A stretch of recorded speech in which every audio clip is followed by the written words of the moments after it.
नमस्कार दोस्तों, हमारी आज की कहानी का नाम है अहंकार।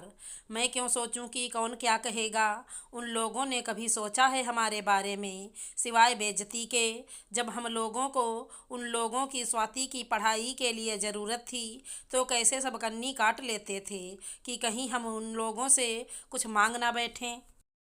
और ननद जेठानी तो मुझको अपने पास भी नहीं फटकने देती थी कि जैसे मेरे अंदर कोई छूत लगी हो। आज निशा के शब्दों में बहुत आक्रोश था। सब लोगों ने सारे कामकाज अकेले निपटा लिए और झूठे मुंह से भी नहीं कहती थी मुझसे आने को, जैसे कि मेरे जाने से उनकी इज्जत कम हो जाएगी। मैंने बहुत अपमान झेला है, लेकिन अब नहीं।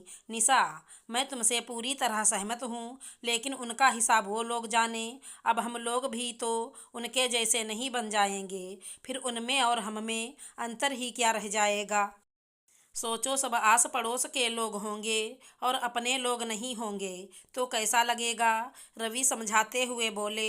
बड़े भाई इंजीनियर और एक बहन उसके पति भी इंजीनियर, लेकिन रवि हमेशा से ही पढ़ने लिखने में कमज़ोर था। तो पिताजी ने बहुत कह सुनकर अपने ही दोस्त के स्कूल में क्लर्क का काम दिलवा दिया।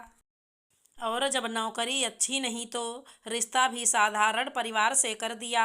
लेकिन निशा को कोई दिक्कत नहीं, क्योंकि उसके लिए यही सब कुछ बहुत था। जब जेठानी और ननद आपस में मिल जाती तो निशा और रवि को हिकारत भरी दृष्टि से देखती, क्योंकि कम पैसा होने के कारण उनका रहन सहन भी बिल्कुल साधारण था। धीरे धीरे उन लोगों ने रवि और निशा को अपने घर के कार्यक्रमों में बुलाना भी बंद कर दिया।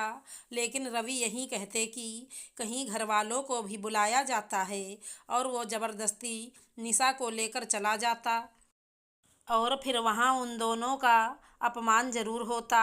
जेठानी ननद बेहद खूबसूरत और निशा साधारण रूप रंग की, उस पर भी दोनों के दो दो बेटे और निशा की गोद में बेटी। जेठानी ननद को पैसों के साथ साथ रूप रंग और बेटों का भी बड़ा अहंकार था। क्यों भाभी, यही साड़ी तो पिछली बार पहन कर आई थी। अपनी नहीं तो कम से कम हमारी इज्जत के बारे में ही सोच लिया होता। बाजार में इतने ब्यूटी प्रोडक्ट आते हैं, थोड़ा मेकअप करके ही खूबसूरत बन जाती। निशा अपमान का कड़वा घूंट पीकर रह जाती। अरे रवि, ढंग के कपड़े नहीं थे तो हमसे मांग लेते।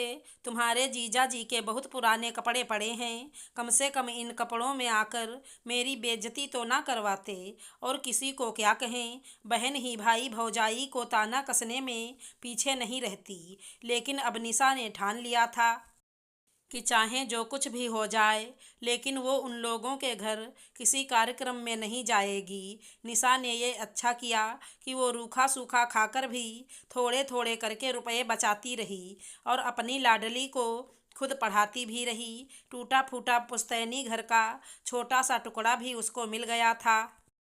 भाई बहन दोनों की कोठी थी, लेकिन रवि और निशा के पास एक छोटा सा कमरा, जिसमें खाना भी बनाना और रहना भी। हाँ, खाली ज़मीन ज़रूर पड़ी थी। बस निशा का एक ही संकल्प कि कैसे भी करके दो कमरे और एक रसोई और बाथरूम बनवा लिया जाए और बिटिया को कुछ बना ज़रूर दिया जाए। सौभाग्य से बिटिया स्वाति पढ़ने लिखने में बहुत तेज थी और उसको स्कूल से स्कॉलरशिप भी मिलने लगी। स्वाति ने अपने दम पर बिना कोई ट्यूशन के हाई स्कूल और इंटर में टॉप किया। अब तो इंजीनियरिंग कॉलेज से उसके एडमिशन के लिए फ़ोन पर फ़ोन आने लगे। मम्मी, मैं अब आगे नहीं पढ़ूंगी। माना कि स्कॉलरशिप मिल जाएगी, लेकिन मम्मी और भी तो बहुत खर्चे होते हैं। स्वाति दिल पर पत्थर रखकर बोली। स्वाति, आज के बाद ये शब्द जुबान पर भी मत लाना। तुमको खर्चे की चिंता करने की कोई ज़रूरत नहीं। अभी हम लोग बैठे हैं। मेरी सारी उम्मीदें तुमसे बंधी हैं। निशा ने मायके और ससुराल से मिले सारे जेवर निकाल कर रवि के हाथ में पकड़ा दिए। मैंने आपसे कभी कुछ नहीं मांगा, बस मेरी बिटिया की पढ़ाई नहीं रुकनी चाहिए। निशा की आंखों में आंसू थे और वो अपने फैसले पर दृढ़ संकल्पित थी। स्वाति आसमान की ऊंचाइयों को छूने लगी। इंजीनियरिंग की पढ़ाई पूरी होने से पहले ही उसका कैंपस सिलेक्शन हो गया और वो आज इंजीनियर बनकर पहली बार आ रही थी। अब मैं भी शान से कह सकूंगी कि मेरी बेटी भी इंजीनियर है। निशा की आवाज़ ये कहते हुए भर्रा उठती। निशा ने पूरे मोहल्ले में मिठाई बांटी। स्वाति ने सबसे पहले अपना घर बनवाया और स्वाति को निशा की बहन की देवरानी ने अपने बेटे के लिए निशा से हाथ जोड़कर मांग लिया, बहन जी, मुझे सिर्फ आपकी बेटी चाहिए और कुछ भी नहीं। मैं तो कृतार्थ हो गई आप लोगों जैसा संबंधी पाकर। कल स्वाति की इंगेजमेंट है और आज निशा रवि के परिजनों को बुलाने के लिए साफ मना कर रही थी। मम्मी सही कह रही हैं पापा, जब उन लोगों ने हम लोगों को कभी सम्मान नहीं दिया तो हम लोग क्यों उनके पीछे भागें।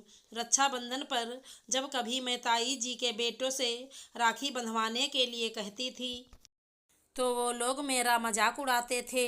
स्वाति भी कुछ सोच कर रो पड़ी। नहीं बेटा, घर वाले चाहें जैसे भी हों, लेकिन उनके बिना कार्यक्रम की शोभा भी नहीं होती। तुम लोग भी गलत नहीं हो, लेकिन कोई बात नहीं, हम लोग उनको पूरे सम्मान से बुलाएंगे।